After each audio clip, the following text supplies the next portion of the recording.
Hello everybody, Ray Garner with Garner's Games. Here to do my weekly comic review. This time we're seeing a little green. Absolute Green Lantern, #1. Now, this book is brought to us by Al Irwin, and I'm going to pronounce his name probably wrong, but Jahnoy or Jahnoy Lindsay. It's Jahnoy. Jahnoy. Anyway, the book starts off, we're following a very disturbed Hal Jordan. He's walking from a town and he gets pulled over by the police. Or pulled over is probably a strong word. He was already over and had no car or nothing. And he's keeping his left hand in his pocket. And is refusing to show it even though the officer is demanding to see both of his hands. And he pulls out his hand and the cop is gone.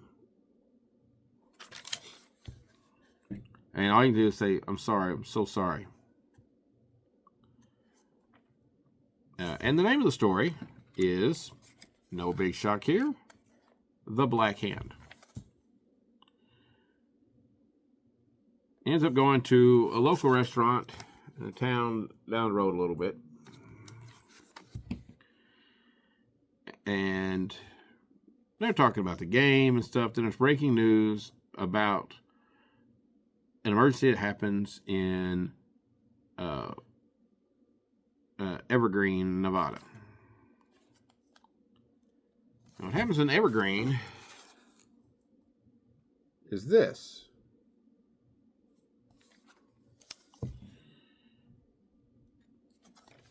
Now, after we get through the news bulletin and people are talking about what happened in Evergreen, we jump back to 5 days earlier. And Hal's sitting there with Joe and John eating food, and he is a toy salesman. So definitely a very, very different origin for Hal Jordan. Joe is a former police officer in Evergreen who went to Coast City and has come back. We don't get an explanation as to what happened, but she obviously is still wearing her wedding band, but is divorced. John Stewart talks about there being, sometimes symbolism stays even when the reality has changed.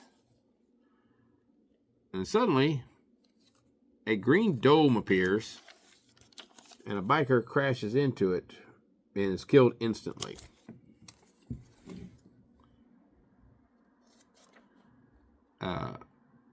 And Hal touches the green energy where the guy gets killed with his left hand.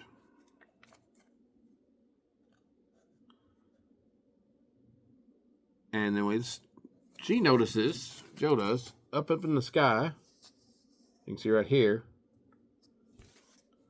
the Green Lantern symbol. And of course, everything is covered in the green light. And Avensor appears. Now, this Avensor is way, way different than the red alien we are used to.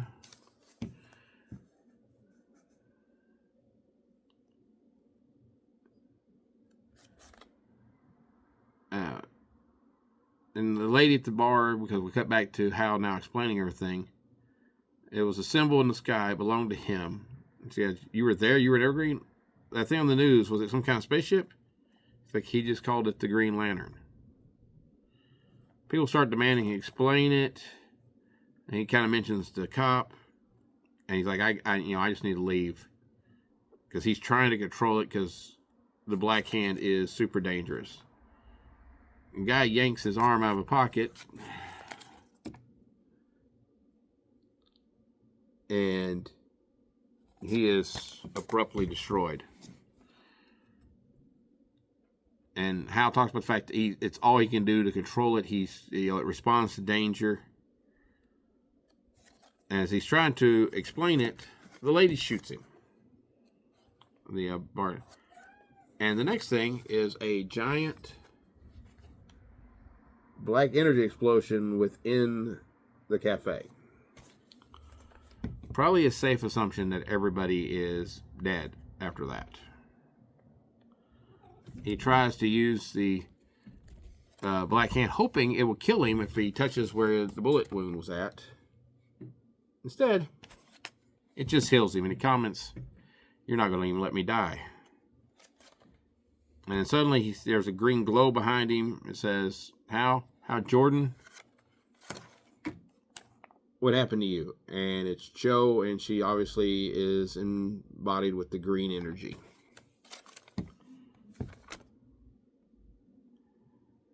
A lot of questions not answered in this first issue. A lot of mystery, a lot of what's going on here, and not a whole lot of Green Lantern in this book. We really do focus on Hal Jordan and him being the Black Hand. The story's got a lot of cool mystery to it. It's a lot more sci-fi than what some of the rest of the Absolutes have been. So I really do like that, because the Green Lantern should be a sci-fi oriented book. It's got almost a Day the Earth Stood Still type vibe to it in a way to me. But the writing is very fluid. It doesn't confuse you. It's got one little flashback, but the flashback is Hal telling you what's going on. So we're not jumping without explanation. As soon as he gets to a certain point in the story, we jump back to where he's at in the timeline. And I do think it's a very cool idea to have Jo be the Green Lantern for the Absolute Universe. His character I haven't read a lot about, but what little I have read, I have enjoyed. So I'm looking forward to seeing what they do with her here. I like the fact John Stewart appears in the book. We don't know what happens to him, if he gets out, or if he survives, or what happens. So a lot of interesting things, a lot of unanswered questions. Why did Abasur come? Why is the Green Lantern so different in this universe than it was in the previous universe? However, if you're familiar with Darkseid's hatred in the Legion of Superheroes towards Green Lantern and the green energy, it would make sense.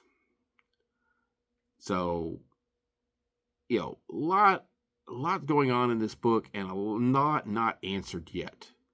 So there's a lot of mystery, and a lot of suspense, and a lot of questions to be answered later. But the art is great. Just the emotion conveyed on Hal's face at the very beginning is great. How scared he is. And he's scared of the power that he's been given. He's scared of what's going to happen and the fact that he can't control it. So we're setting up definitely a hero-villain dynamic between him and Jo, but it's going to be odd having Hal as the bad guy, but it's also going to be great having Jo as a good guy, but having him being an unwilling villain, a villain that she probably has to stop because the danger he poses is not the danger that he wants to pose.